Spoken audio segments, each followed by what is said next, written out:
రావడం లేదు. అధికారులు చెప్పకపోతే చెప్పాలని ఏముంది అనేది కూడా క్వశ్చన్ వస్తూ ఉంది. దీని మీద సిట్ వైపు నుంచి కానీ ప్రభుత్వం వైపు నుంచి కానీ ఏమైనా వెర్షన్ ఉందా? ఇప్పుడు దొంగతనం చేసినోడు ఎప్పుడైనా నేను దొంగతనం చేసిన అని చెప్తాడా? రాజకీయ నాయకులు అసలు చెప్పరు. రాజకీయాల్లో అసలు చెప్పరు కదా. ఏ రాజకీయ నాయకుడైనా ఇప్పుడు మన ఊళ్ళో ఏం చేస్తారు? దొంగతనం చేసి తీసుకుపోయి లోపల పడేసి 2 దాంతే చెప్తారు. అట్లనే ఎవడు చేసిండో అది తేలితే అదే పని అవుతుంది. ఇప్పుడు మనం ఏది చెప్పినా కూడా ఎవరి మీద ఆరోపణ చేయలేకపోతున్నాం కాబట్టి మనం మాట్లాడలేకపోతే ఇంత విధ్వంసమా?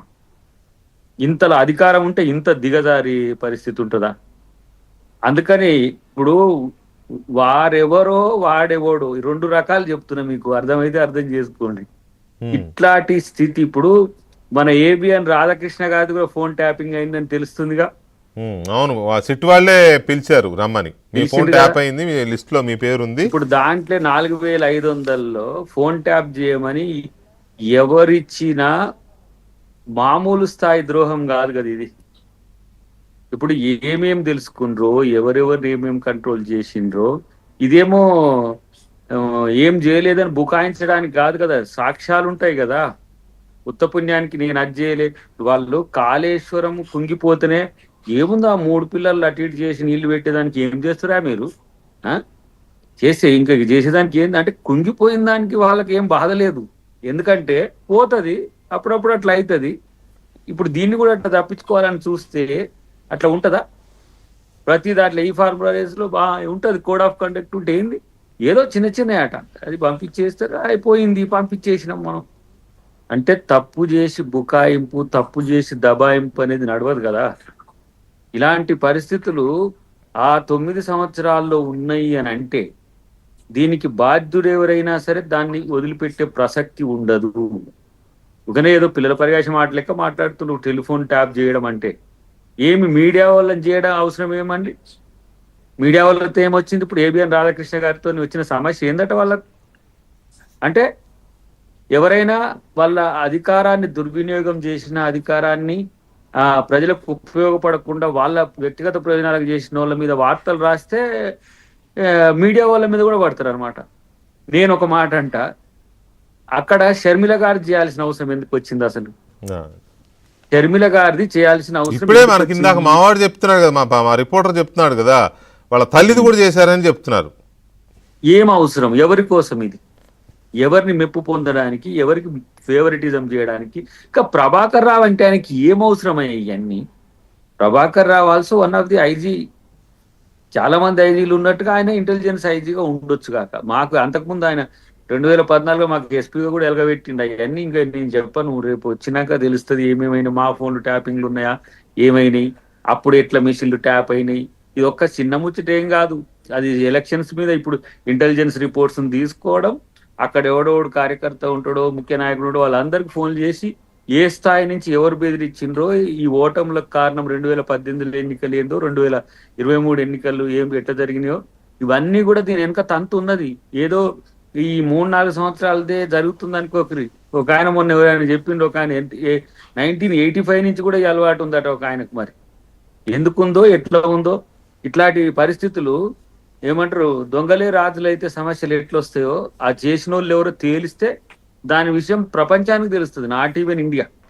ఇట్లా కూడా అంటే మనం పెగాసిస్ చూసినాం, అది విన్నాం, దానికి సంబంధించిన దేశాలు ఇట్లా రహస్యాలకు సంబంధించి చేస్తాయి అని చెప్పి ఇంకా విన్నాం. కానీ ఇట్లాంటి వాటిని తీసుకొచ్చి వ్యక్తిగత విషయాలకు తీసుకొచ్చి పెట్టేసి ఈ పరిస్థితి తీసుకొచ్చినట్టు రాష్ట్రంలో ఏం దుర్మార్గం. 88 సీట్లు వచ్చినాయి వాళ్ళకి, తక్కువేం రాలే. ఏం పోయిందని అప్పుడు 61-63 సీట్లు వచ్చినప్పుడు అప్పుడేదో జరుగుతుంది, ఇప్పుడు ఏదో జరుగుతుంది అని చెప్పేసి అంటే ఒకవేళ ఇది గనక నిజమే అయితే, ఈ టెలిఫోన్ ట్యాపింగ్ ఒక్క నిమిషం శ్రీధర్ రెడ్డి గారు, ఒక్క నిమిషం ప్లీజ్, నేను మళ్ళీ వస్తాను మీ దగ్గరికి. ఒకవేళ టెలిఫోన్ ట్యాపింగ్ జరగడమే గనక నిజమే అయితే, కేసీఆర్ ప్రభుత్వము, జగన్మోహన్ రెడ్డి ప్రభుత్వము మ్యాచ్ ఫిక్సింగ్తో చేశాయని అనుకోవచ్చునా? ఎందుకంటే అక్కడ కూడా 350 ఫోన్లు, షర్మిల గారి ఫోను, విజయలక్ష్మి గారి ఫోన్లు కూడా ట్యాప్ అయినాయని సిట్ అధికారులు చెప్తున్నారు కదా. సో ఈ 2 ప్రభుత్వాలు మ్యాచ్ ఫిక్సింగ్ అయ్యి మ్యాచ్ ఫిక్స్ చేసుకుని లేదా చేతులు కలిపి చేశాయని అనుకోవచ్చునా? ఇప్పటికీ వాళ్ళు వేరని మీకేమన్నా అనుమానం ఉందా? ఇప్పటికి టిల్ టుడే ఇప్పటికి గోపీలే కదా. అటు ఎటు లేవు ఈ దేశంలో. ఒక రెండు విచారధారలు ఉన్నాయి, తొడుకో మొండుకో, ఇటు మోడీ ఇటు కాంగ్రెస్ ఉన్నది. వాళ్ళు ఎటున్నారు ఇప్పుడు? ఎటు లేరు ఇద్దరు. ఇక ఇట్లా వాళ్ళ వాళ్ళ అనుకూలంగా చేసిన ఇక్కడ నేను అంటే ఇప్పుడు అది చెప్పడం అనేది భావ్యం కాదు కాబట్టి చెప్తున్నా. కానీ ఏ విధంగా విశృంఖలు ఇప్పుడు ఆ రోజు తెలంగాణ ఉద్యమకారులను ఎల్బీ స్టేడియంలో మీటింగ్ పెట్టిన రోజు జగన్ ఎట్లా కొట్టించిండో మాకు తెలుసు. ఎందుకు నీకు ఆయనతో పొత్తు, ఎందుకు ఆయనకు నీ సొత్తు అయిండో చెప్పాల్సిన అవసరం ఉంది కదా. పోని ఇటువైపు రాజశేఖర రెడ్డి గారి భార్య, రాజశేఖర రెడ్డి గారి కూతురు, సరే ఆయన కూడా రాజశేఖర రెడ్డి గారి కొడుకే జగన్ కూడా. రాజశేఖర రెడ్డి గారే ఈ తెలంగాణకు అడ్డం పడ్డా ఎన్ని స్టేట్మెంట్ ఇచ్చిండు. తర్వాత కూడా ఏ విధంగా మాట్లాడిండు, గౌరవం లేకుండా పావురాల గుట్ట గురించి మాట్లాడింది కూడా వారే కదా. మరి వాళ్ళు ఎంత సోపతి ఎట్లయింది మీకు? ఎక్కడిది ఈ బంధం? మళ్ళీ రిటర్న్ గిఫ్ట్ కూడా చెప్పిన మీకు 2018. అసలు ఇంత సోపతి ఎక్కడిది? వీళ్ళకి ఎక్కడి నుంచి వచ్చింది? ఇక్కడ ఆస్తులకు సంబంధించి ఏమైనా జరిగినాయా? ఇవన్నీ కూడా తేలాలి. అంటే అధికారం ఉంటే ఇష్టానుసారంగా చేయొచ్చు, మా ఇష్టం వచ్చినట్టు చేస్తానికి మాకు హక్కు ఉంది అని అంటే ఇక మరి మేము కూడా చేస్తాం. మళ్ళీ మీరు అనొద్దు. మేము ఎవరైనా సరే ఫోన్ ట్యాపింగ్లు చేసినా మాట్లాడొద్దు, ఈ ఫార్ములా కేసు రేఖ మాట్లాడినా చేయొద్దు, లేకపోతే ప్రాజెక్టులకు లీక్లు వచ్చినా మాట్లాడొద్దు, ఏం ఎంక్వైరీలు కూడా చేయొద్దు. హెచ్సియు భూముల విషయంలో అది టీజీఐఐసికి ఇస్తే, ప్రభుత్వ భూమిని ప్రభుత్వ సంస్థకి ఇస్తే గగ్గోలు పెట్టి కింద పడి మీద పడి ప్రపంచం మొత్తం తెలియజేయడానికి వీళ్ళు చేసిన తాపత్రయం చూస్తే ఇన్ని వేల కోట్ల రూపాయలు ఇక్కడ అక్రమంగా దోచుకున్న వాళ్ళు కాపలాదారులుగా ఉన్నారు. ఇట్లాంటి రాజకీయ అనైతిక చర్యలకి టెలిఫోన్ ట్యాపింగ్ లో పాల్గొన్నారు. ఇష్టానుసారంగా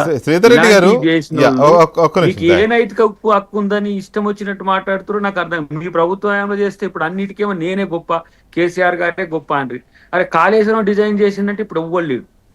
ఈ టెలిఫోన్ ట్యాపింగ్ అంటే ఎవ్వరు లేడు. ఈ ఫార్మేస్ కేసులు అంటే అక్కడ అధికారులే. మరి ఎవరు చేసినట్టే? అన్ని మేమే, అంతా మేమే అన్నోళ్ళు ఇప్పుడు ఒక్కరు లేకుండా పోయింది. ఎక్కడికి పోయింది? దయాకర్ గారు ఒక్క నిమిషం. శ్రీధర్ రెడ్డి గారు, ఇదేంటిది బేపీ? ఇప్పుడు